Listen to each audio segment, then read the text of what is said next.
ordered hundreds of murders. He ran the Chicago outfit through 6 decades of violence, corruption, and bloodshed. The FBI watched him for 50 years, building case after case.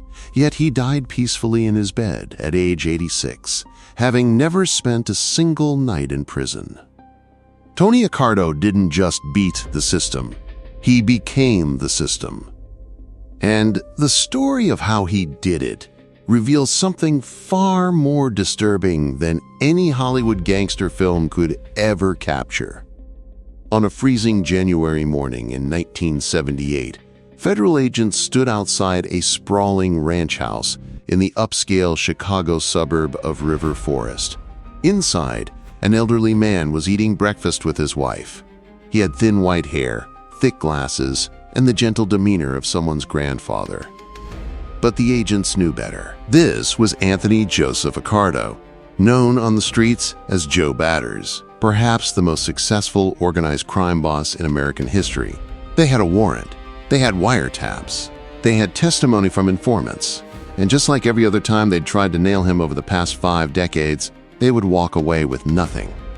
How does a man rise from the brutal streets of Chicago's Little Italy to become the untouchable architect of organized crime's most enduring empire? The answer lies not in the sensational murders and spectacular heists that defined the gangster era, but in something far more chilling. Patience, intelligence, and an almost supernatural ability to remain invisible while controlling everything. His parents, Francesco and Maria Accardo, had fled poverty in Sicily, only to find a different kind of poverty in America. Young Antonio, as he was called then, watched his father work himself to exhaustion as a shoemaker for wages that barely kept the family fed. The lesson wasn't lost on the boy.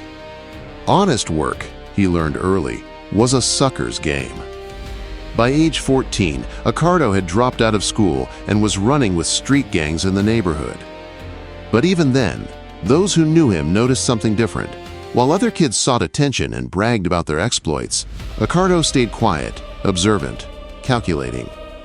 He didn't start fights, but he finished them with a brutality that earned respect.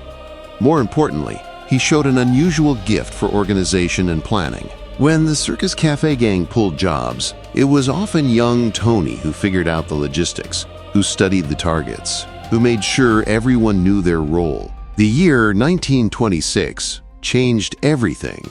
Accardo was 20 years old when he caught the attention of Jack "Machine Gun" McGurn, one of Al Capone's most feared enforcers. McGurn saw potential in the quiet young man with the dead eyes and the methodical mind. He brought Accardo into Capone's organization, and this is where the legend begins to blur with carefully cultivated myth. What we know for certain is that Accardo quickly proved himself valuable.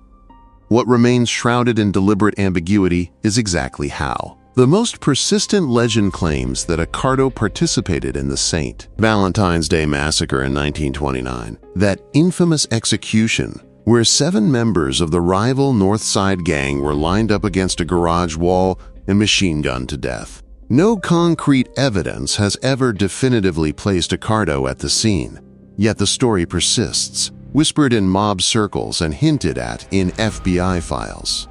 Whether true or not, the rumor served a purpose. It established Accardo's reputation as a stone-cold killer while keeping him legally untouchable. This pattern of beneficial ambiguity would define his entire career. What is documented is that Accardo became Capone's bodyguard and, according to some accounts, earned his nickname Joe Batters after Capone witnessed him beat 2 men with a baseball bat for betraying the organization. The image is visceral, a young Accardo methodically swinging a Louisville slugger while Capone looked on approvingly. True or embellished, the nickname stuck, and so did Accardo's rising status in the organization. But here's where Accardo's story diverges from the typical gangster trajectory. While Capone reveled in publicity, wearing expensive suits and holding court at the Lexington Hotel, while Capone's face appeared in newspapers and his name became synonymous with Chicago crime, Accardo was learning a different lesson. He watched as the flamboyant Capone attracted attention from law enforcement, journalists, and eventually the IRS. He saw how Capone's ego and visibility became his downfall. When Capone went to prison in 1931 for tax evasion, Accardo was taking notes. The 1930s saw Chicago's organized crime landscape undergo seismic shifts. After Capone's imprisonment, Frank Nitti took control of what would become known as the Chicago outfit. Nitti was smarter about publicity than Capone, but he was also weaker, more prone to pressure. Accardo, meanwhile, continued his quiet ascent. He ran gambling operations. He oversaw labor union infiltration. He handled problems that needed handling, and he did it all without headlines, without bragging, without leaving evidence. In 1943, facing indictment for extortion charges that could send him to prison for decades, Frank Nitti walked onto a railroad embankment near his home and shot himself in the head. The leadership vacuum created opportunity, and several men maneuvered for control. Paul, the waiter Rica, emerged as the nominal boss, but those in the know understood that power was actually being shared among a small group. And Tony Accardo was chief among them. He was 37 years old and already demonstrating the management philosophy that would define his reign. Share power to maintain stability, stay in the background, let others take the spotlight and the risk. This is when Accardo began implementing what would become his signature strategy, the velvet glove over the iron fist. Unlike previous mob bosses who ruled through intimidation and spectacular violence, Accardo understood that sustainable organized crime required something more sophisticated. He created a structure that resembled a legitimate corporation more than a traditional street gang. There were territories, divisions, and chains of command. Violence still happened, of course, but it was strategic, targeted, and increasingly rare. The late 1940s and 1950s saw the Chicago outfit reach its zenith under Accardo's guidance. While he officially held the title of underboss, working alongside Paul Rica, everyone understood where the real power resided. The outfit controlled casinos in Las Vegas, skimming millions before the money could be counted. They dominated labor unions, extracting tribute from every industry from trucking to restaurants. They ran betting operations that stretched across the country. And they did it all with a level of organization and efficiency that would have impressed any Fortune 500 CEO. But what truly distinguished Accardo's operation was his approach to violence. Every mob uses violence, but Accardo used it like a scalpel rather than a hammer. When people needed to disappear, they disappeared without fanfare, without gang-style executions that attracted media attention. Bodies often went undiscovered. Witnesses developed amnesia. And always, there was nothing that could be traced back to Accardo himself. In 1957, the Appalachian Meeting exposed the national reach of organized crime to public scrutiny. Police raided a gathering of mob bosses from across the country at the upstate New York estate of Joseph Barbara. Dozens of bosses fled through the woods, many being caught and identified.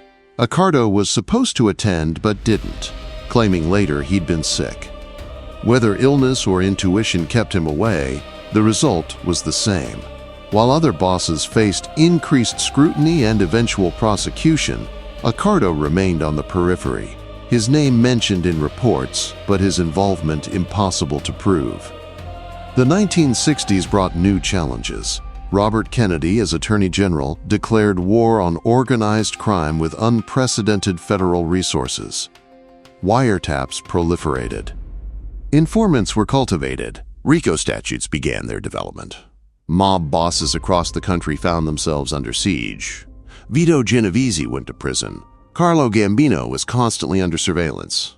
Sam Giancana, Accardo's successor as official boss of the Chicago outfit, had FBI agents following him everywhere, even to golf courses and restaurants, in a harassment campaign designed to make his life unlivable. Accardo watched and adapted. He had already stepped down as official boss in 1957, though he remained the power behind the throne. This gave him deniability while maintaining control. When Giancana's high profile became a liability, drawing heat onto the entire organization, Accardo orchestrated his removal from power in 1966. Giancana was sent into exile in Mexico, and Accardo installed a series of less flashy successors who followed his directives while he maintained his grandfather-like public persona. But the violence that built the empire occasionally erupted in ways that revealed the iron beneath the velvet. In January 1978, burglars broke into Accardo's River Forest home while he and his wife were in California. They stole jewelry, including his wife's collection of valuable pieces. It was a staggering breach of respect, a violation of the code that said the boss's home was sacred. Accardo was 71 years old, supposedly retired, supposedly out of the life. His response would prove otherwise. Over the following weeks, the bodies started appearing. The burglars were found one by one, each killed in increasingly brutal fashion. One was shot in the head and stuffed in the trunk of a car. Another was found in the trunk of a different car, tortured before being killed. A third turned up in a ditch, his throat slashed. The message was unmistakable. You don't touch what belongs to Joe Batters. More chilling was the efficiency of the retribution. Despite extensive FBI investigation, no one was ever charged with these murders. The hits were clean, professional, and absolutely final. At an age when most men are fully retired, Accardo demonstrated that his power remained absolute. This incident revealed something crucial about Accardo's long success. He maintained the capacity for extreme violence while almost never having to actually use it. The burglary retaliation served as a reminder that ensured years of continued respect. One explosion of violence prevented countless other problems. It was, in its own terrible way, brilliant management. Throughout the 1970s and into the 1980s, as he moved deeper into his 70s and then 80s, Accardo maintained his role as consigliere to the outfit. Bosses came and went, some dying violently, others going to prison, but Accardo remained. He attended wakes and weddings, he held court at his favorite restaurant, he played golf. And behind this facade of elderly respectability, he advised on major decisions, mediated disputes, and ensured the organization continued to profit.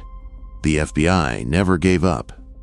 They wiretapped his phones, they followed him, they interviewed hundreds of associates, they built circumstantial cases. In 1960,